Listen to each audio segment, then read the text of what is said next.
Thank you for watching Skin Health by Lindsay, and we are about to start part 2 of our 4-part episode series about the Black community and their relationship to the skincare industry. In the last episode, we kind of left off with a serious note, which is talking about skin cancer. And I absolutely think that this video talking about sun care and Black skin is vital that we talk about it. I want to start with kind of a startling statistic, which is even though it is less likely for a Black person to get skin cancer, it is more deadly. The 5-year melanoma survival rate is 74% for a Black person, whereas it's a 93% survival rate for a white person. So there is a difference within that for sure. So this video, I kind of want to talk about what is the relationship with sun care and the Black community. Where are we at with education for making sure that we keep Black skin safe? And then we'll end with a positive note, which is a really cool company that's trying to advocate for that sun care safety. So the first question, I'm going to put you on the spot a little bit. I tend to do this with everyone, but it's really important that we ask you, what is your current sun care routine? Do you wear sunscreen? So until recently, absolutely not. But right now, so my fiance and I, we like to go on hikes and things. So he has sunscreen and I'll have him spray me down. Okay. Couldn't tell you the brand, don't know what the SPF is. Like, it's not on my radar, but I'll sprinkle it on a little bit. Just a little bit. Okay, yeah. That's nice, that's good, okay. I know growing up in my household, we lathered sunscreen on every time we went to the pool and when I was at daycare.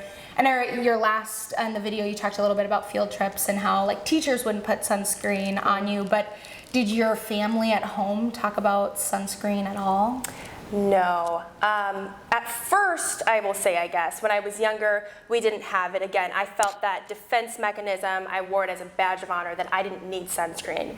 As I got older, into my preteens and teen years, that changed a little bit. That's good. That's good. Yeah. Well, good that you were wearing sunscreen. Yes. But I'm assuming that it probably wasn't for the right reasons? It was not for the right reasons. So, again, I grew up in a very white community. I had all white friends, and a common activity in the summer among white friends is tanning, which I never understood. I mean, I can't be mad because I did it myself. I'm like, ugh. It's just the concept of sitting outside for hours, sweating, being miserable. I never enjoyed it, but I did it because I wanted to fit in. I didn't want to stand out. That was just how I felt growing up.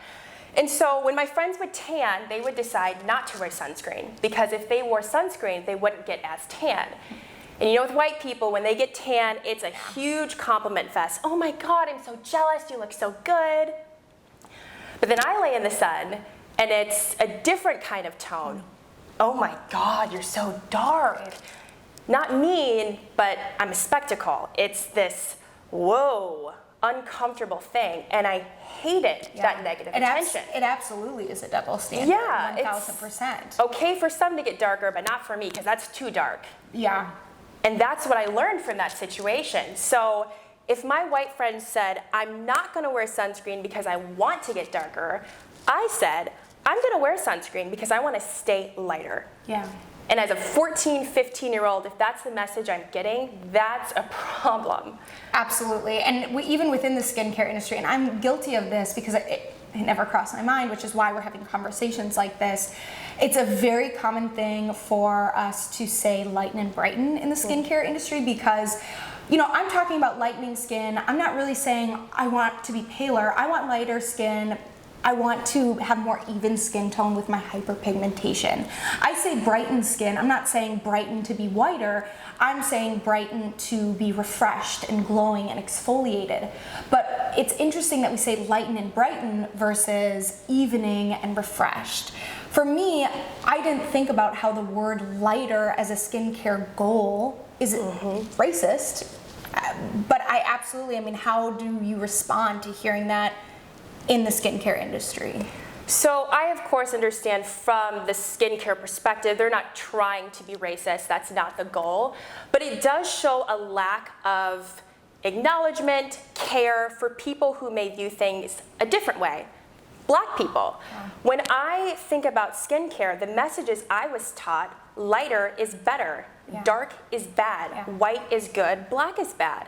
And so when I hear things like lighter in the context of beauty, that absolutely is a trigger word for me. Yeah. And so if we could use a different word, let's do it. Yeah, absolutely. I know after we started kind of making these videos that I am going to work to change my terminology to evening and refreshing, because I would never want a client to feel triggered, but it's important to acknowledge sort of the other experience for different minority skin types of all different, but specifically it's a trigger in the Black community, absolutely. And I think we are not doing a good enough job acknowledging how the Black community feels aesthetically with words. And I also don't think we're doing a good job being educational and advocates for the safety of Black people. So when we talk about sun care and skin cancer, it's really interesting to see sort of diagnoses of skin cancer. There's a graph, and I obviously am citing all the sources that I am talking about, but this specific graph, it shows stage 1 diagnoses for skin cancer is predominantly white people. But what's interesting is as the stages go up to stage 4 skin cancer, white diagnoses go down, and specifically Black diagnoses go up, and it is the highest diagnoses in stage 4, which is kind of mind-blowing. And obviously, because if they're not being told that you have to wear sunscreen, they're probably not doing as many screenings or wearing as much sunscreen, right? Well, of course, and me as a Black woman, I don't know that that's something I should be protecting myself from, because I'm told it's not a priority for me. But then hearing that statistic, I'm like, why am I being told it's not a priority for me? And I think it's not all on you. It really is within our medical community. And some more statistics. I mean, 47% of dermatologists feel comfortable diagnosing skin of color, Black skin. Wow. They are less likely to be suspicious of a skin spot that may be cancer, and they are 9 times less likely to prescribe a Black person sunscreen than white people in a medical setting. So here are some pretty prevalent statistics as to why there's some issues surrounding skin cancer within the Black community, and that's really sad. I know that you kind of had a personal experience with skin cancer, if you want to touch on that. Yeah, so skin cancer, again, is not something I ever thought about, but my fiance, who is white, his mother had skin cancer. And so I went to visit them in Florida. It's 90 degrees, it's hot. And she's putting on a long sleeve shirt, a big hat, and she's telling Mark, my fiance, to do the same thing. And I'm thinking, why the hell are you putting on this long sleeve shirt in the hot weather? It doesn't make any sense. And so we go to the beach together. My skin is all out because that's what you do at the beach, and theirs isn't. And it made me think, well, if your skin is being protected, should I be doing this? Yeah. Do I need to be concerned about skin cancer? I don't know. Yeah, absolutely. Having that personal experience with cancer makes you reflect on your own life, and I think you're fortunate, not that you went through that experience or that she went through that experience, but because it made you kind of reflect on your own skin and your own health. For somebody who doesn't have that exposure or that experience, right now our current marketing towards sunscreen is a lot of skin cancer foundations will just say everyone needs to wear skin cancer regardless of race, and sort of, again, blanket statement. What do you feel would really sink into the Black community that this is something that we have to be educated on? Definitely. We need these brands, we need the medical world to speak directly to us. Hey, Black community, you've been told that this doesn't matter, that you don't need it, but look at the statistics. You do. We care enough about you to educate you on this, and so here's the information you need. It's not this blanket statement, because again, it's so easy to be overlooked when it's everyone we're talking to. I want to hear you're talking to me as a Black woman. Yeah, because the message is out there for white people. Wear sunscreen, skin cancer is likely for you. That message is out there. I think we need to have specific conversations because you guys have been left out for so long in this conversation. Absolutely. Okay, so on that regard, kind of transitioning into a more positive, upbeat, there is a company that is starting to change this conversation and be an advocate for skin health for Black people, which is Black Girl Sunscreen. Yes. Tell me about your favorite thing about sort of their messaging. Definitely. Well, I got to start with the name. Black Girl and Sunscreen is not something I had ever seen together. So when it popped up on my Facebook feed, that's why I clicked on it. I was like, what is this? And their message to Black women is, I see you and I care about you. They say, created by women of color, for women of color, because you get sunburned too. Yep. Again, goes against everything I was taught growing up. And so it makes me say, I do? Okay, I should educate myself on this.